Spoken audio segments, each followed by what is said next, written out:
Production support for Hot and Cold is brought to you by American Solar Technics, manufacturers of components for wood burning and solar heating systems.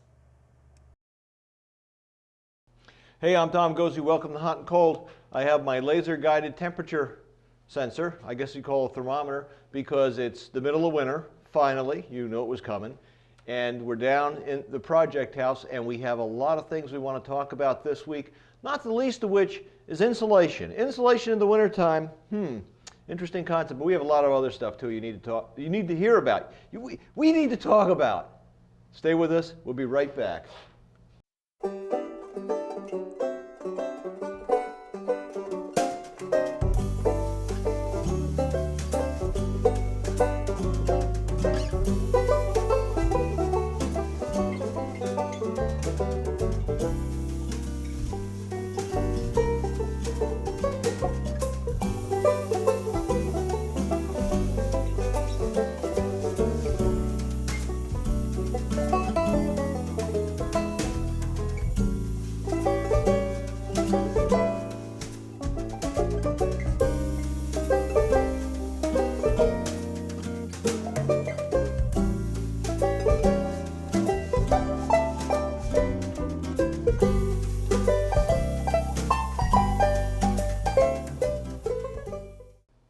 Boy, I could almost do like a laser light show here, couldn't I? Well, anyway, we've got our 3M remote reading thermometer, and we're using it in the basement for a couple reasons. We've had a wicked cold snap, first one of the year, where it's been below zero forever.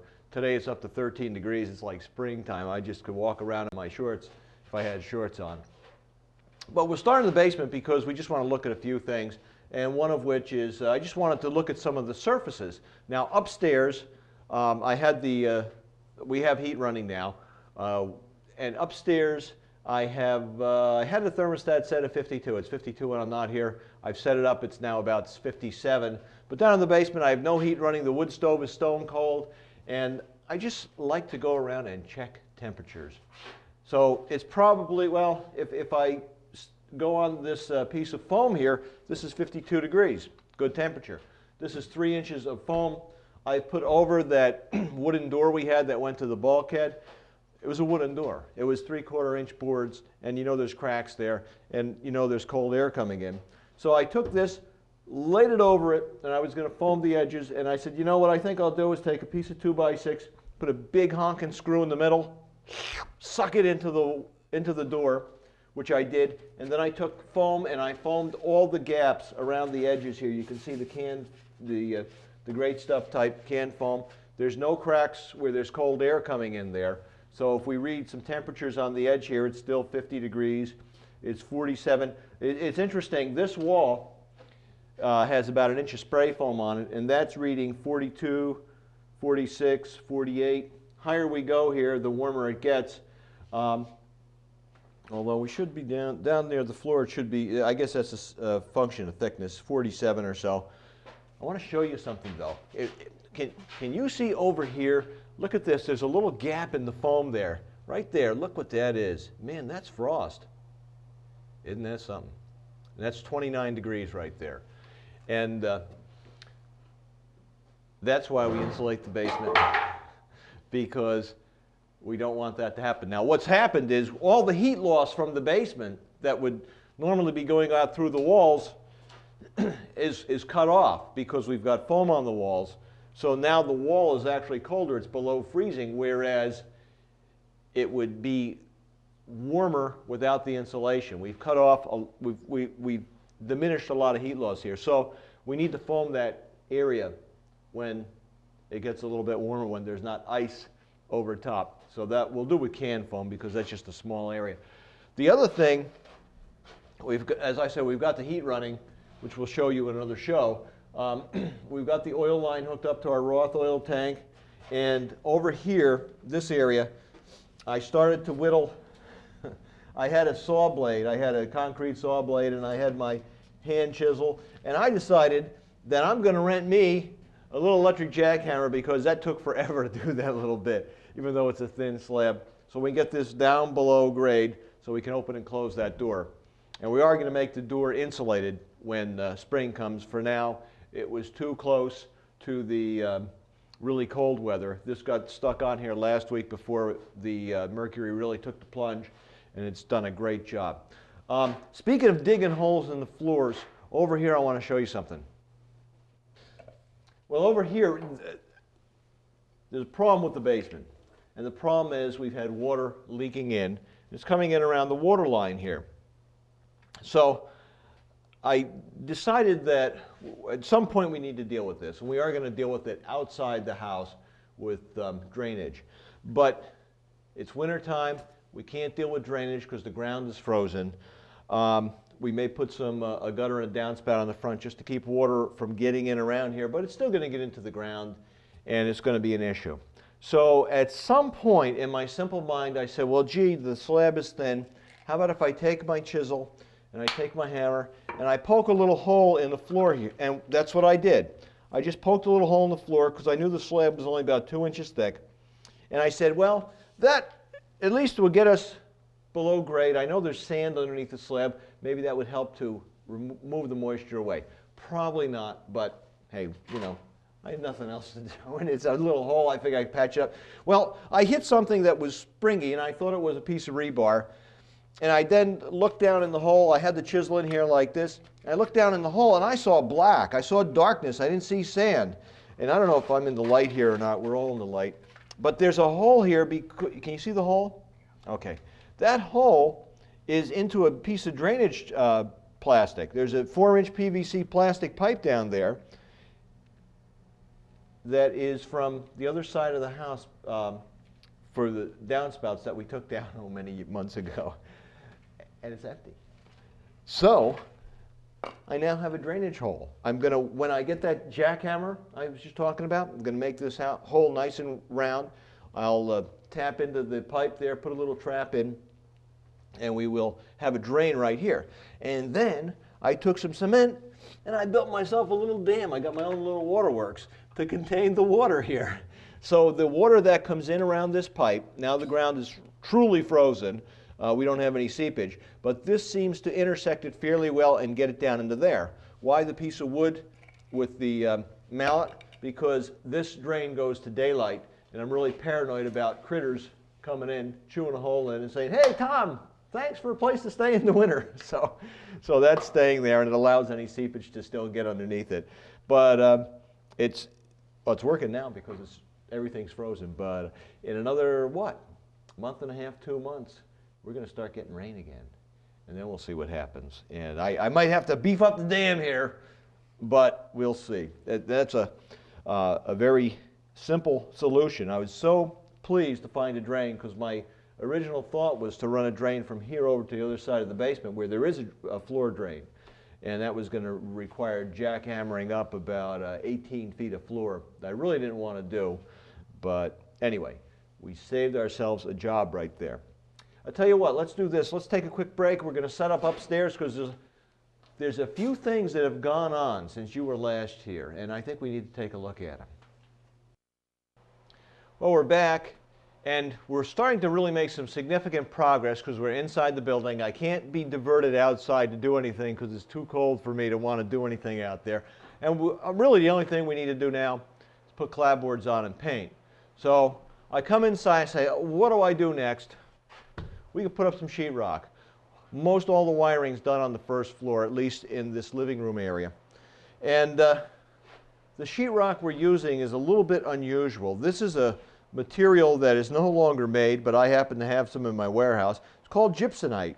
It's gypsum, which is what regular sheetrock's made out of, but regular sheetrock has a gypsum core and 2 paper faces on either side. And it's real easy to work with. You slip the paper face and pop it in, cut the back side of it, and it's easy to put up. The problem with conventional sheetrock is if it gets wet, it tends to be weak. If it gets wet, it can mold very easily. It's not fire resistant unless you get special sheetrock, double-X sheetrock, which is fire resistant. Gypsumite is a European product made in Germany, and it's a homogeneous mix. It's gypsum and cellulose fiber, which of course is what the paper's made out of, and it's blended together. So it's a lot like a cement board, and it's hard to break. More importantly, if it gets wet, it doesn't get as weak as regular sheetrock, It does not support mold growth, and if it gets wet and dries out again, it regains all its original strength. So it has a lot of pluses going for it. It got taken off it never really made it into the U.S. market because when you cut it, that's a cut edge there. Look how rough it is. It was hard for people to accept that compared to working with regular sheetrock. I've accepted it because A, I have some in stock, and B, I like the way it works. It is harder to work with, but hey, I'm a messy guy anyway. So in most cases, it's not a big issue. If you're in a production mode where you're a sheetrock contractor and you're putting this up, yeah, it'll drive you crazy. For me doing this house here by myself, it's pretty easy to deal with. So we're getting somewhere on the inside. We've got most of this living room area sheetrocked. We've taped it a few times. It's almost ready to sand. We'll be strapping out the ceiling when we're done with wiring and plumbing and putting center bead pine on the ceiling. But we're not quite ready for that yet. I am working on wiring, which you'll see in a little while. And, but we could do these walls because all the wiring is done. There's no plumbing in them. And that will be a good thing. I don't remember what I tell you on TV anymore. So I'm going to tell you again because I think I haven't told you on this show. When you do a radio and TV show, it all tends to jumble together. We have to heat this room. This is 16 or so by about 28 feet long. And we need to get heat into this space. And it's a pretty good sized space. And I don't want to put in hot water or baseboard convectors. We didn't want to put a radiant floor in. We've been on the fence about putting in hot air. And I finally made up my mind as to what we're going to do for heat. And if we swing around here, I think the light is okay to do that. If it's not, we're okay. I got the thumbs up sign. We have this interior partition wall which separates the living room from the kitchen area. I've got a toe space heater in the kitchen. I'll show you in a minute. But in this room, I want to get heat. And what I decided to do is we've got this wall, which is about 130 square feet. We're going to make this just like a radiant floor, except it's going to be a radiant wall. And it will radiate heat out this way. Why are we doing that? A, because it's simple. B, one of the homeowners does not want radiant floors on the first floor. A radiant wall, they thought it was a little, it wasn't, it was a personal preference thing. So I suggested a radiant wall. We could do a radiant ceiling too. But we're putting wood up there. It's much easier to put a radiant wall in here. So that's going to happen fairly soon. We're also going to put two little radiant walls up in the bedrooms on the knee walls to radiate heat back at the bed. It ought to work out really nice. So that frees us up from having any encumbrance in terms of doing the trim and getting these walls done. It means that we can't do this wall until we get the radiant stuff in, which has not yet arrived, so hence this wall sits unfinished. But it'll go pretty quick. One of the other problems we have with this space is these ain't 8-foot walls. They're about almost 9 feet high. So you can see here, we've got pieces pasted in.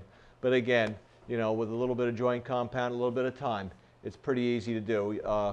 We've got them standing vertically here. Here we put them in sideways. And again, we have the piece tied in. So it goes. We're also going to sheetrock these returns into the window and paint them because the window is a vinyl window. The sheetrock return will be painted to be either white or something near. It'll be a light color probably. So it'll blend better than if we put wood in here, I think. And I've made a decision. Sometimes it's hard, but the window sill here, we're going to put tile on. And two reasons for that. A, we like tile, but also this is an area where somebody's probably going to want to put plants because this is over a foot deep. So rather than put wood down there and have to worry about cleaning it up and refinishing it, which is going to happen, we're going to put tile in here. We've done it before, and it'll tie in nicely. Temperatures, 57 degrees in here right now. The wall temperature here is 53. Up there it's 54, and that's what we would expect to see. There's going to be, if it's 57 over there, we'd expect this outer fringe to be somewhat cooler, which it is, not horrifically cold. One other issue we found, and a problem, not a big problem, but it took some of this head scratching to figure out what was going on. If you look down here at the bottom of the side lights, we've got water. Now, it's not raining, it's not snowing, it ain't doing nothing, but Mr. Home Improvement has been, and the floor isn't wet in the basement, so we're not getting evaporation from down there, but Mr. Home Improvement have been working on the heating system, and I, with great regularity, spill water all over the floors. Where does that water go? It evaporates. The floor is dry down there. It was really wet yesterday. And where does it come up to? It comes out and condenses on the windows. We'll show you some. These are dry. This is more southerly exposure, so these tend to dry off quicker. But it happens there. It happens in the entry door too. And every time I come in the entry door, I see a puddle of water where the water's condensed. As we get the building more dried out, we will not have this as a problem. Plus, when you throw joint compound on the wall, you've got gallons of water you're throwing up there to evaporate. So it takes time to get this driven out of the building. We will ventilate it better when it's a little bit warmer. We can crack the windows. Over here, we have been working on the electric center, the information center. You'll see why it's the information center in a second. I've got a 2x6 coming out from the wall perpendicular. Being as I'm sheetrocking, I have to make some decision about how we're going to enclose this. I decided a 2x6 will get us out far enough that we can put the cover, when we have the cover on the case, it'll cover everything.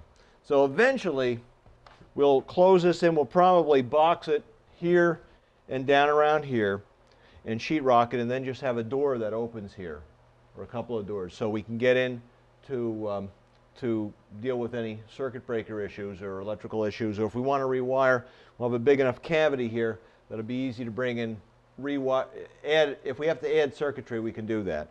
So that's slowly coming together, very slowly, but we're getting there. We got to take a break here, and it's a good time for a break, and when we come back, I think there's still a couple other things you haven't seen yet. Stay with us. Well, we're back. And we're sitting here in front of the only heating device in the whole building right now, this Beacon Morris toe space heater. This is the kitchen area. It's, what is it, 9 feet wide. And this is where the kitchen cabinets will go. And this is roughly in the center of where the kitchen cabinets will go. So I've roughed this in for the time being. I can move it if I want to.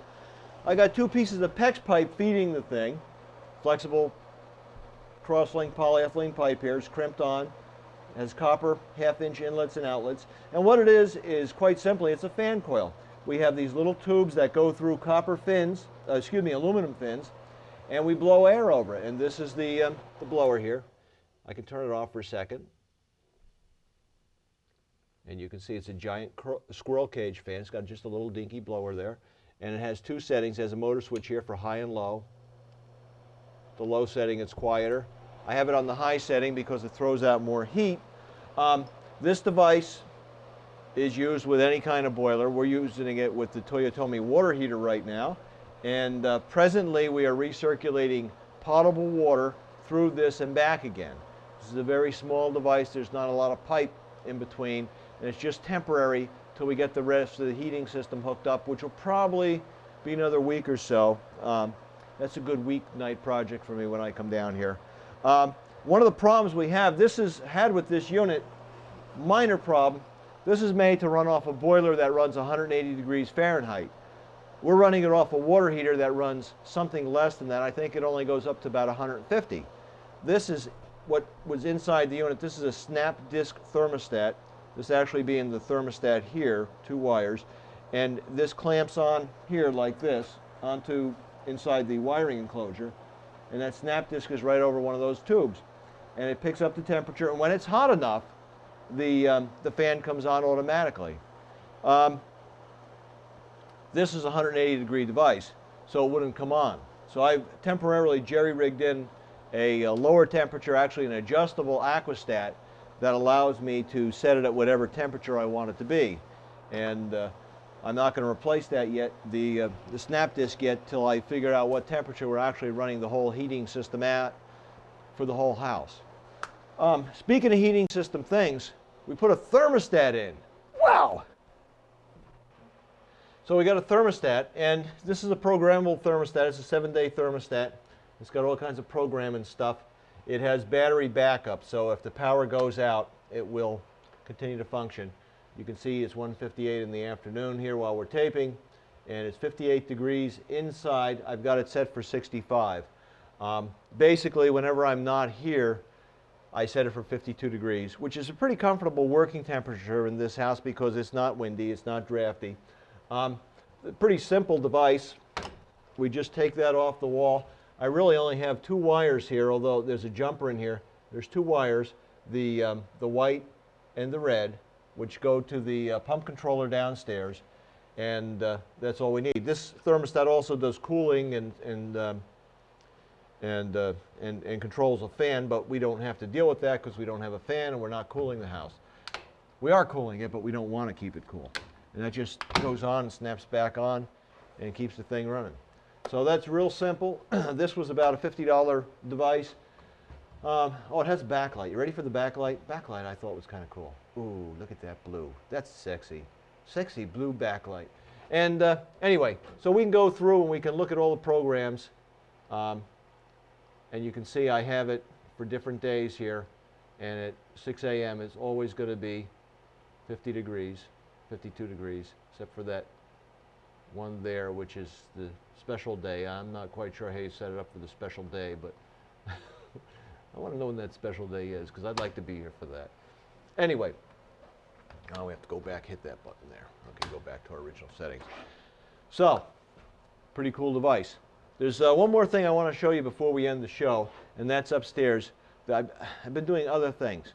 The good thing, you know, fun thing about doing a house project like this is if you have attention deficit disorder, you can just go from one project to another. If you get bored with one thing, you go to another project. So I have a couple more upstairs. Well, we're up in the bathroom, and we've got a tub. And we got the kind of tub that I like, a plastic. I like plastic bathtubs. You know, I'm not a big fan of steel or cast iron porcelain. For some reason, I just like the plastic ones. You know, it's like some people like Ford, some people like Chevys. The tub was quite affordable. I'm going to take this construction liner out. This was a $117 tub. It's made by Kohler. It's pretty nice. It's got a little bit of a texture on the bottom of it, so it's pretty cool. I really like what we can do with the polymers, especially in a situation like this. It came with this liner that you just drop inside to protect it while you're doing construction. This is not hooked in yet because I'm framing around it. You've noticed, haven't you, that there's framing around the tub. We're making some changes here. Before there was a shelf up about, there was actually no shelf here. I think it was straight up. There was a little bit of a knee wall here separating the toilet from the tub. Changed that around a little bit. We pushed the tub back that way about 7-8 inches, give a little bit more floor space here, and to line it up with the new wall that we framed up here. This is all out of 2x3s that I used for the framing for the staging outside. It's all screwed together. We've closed in and back of the tub, and we decided to build a shelf here just a little bit higher than the edge of the tub so we can get some tile here and go back to the outside wall.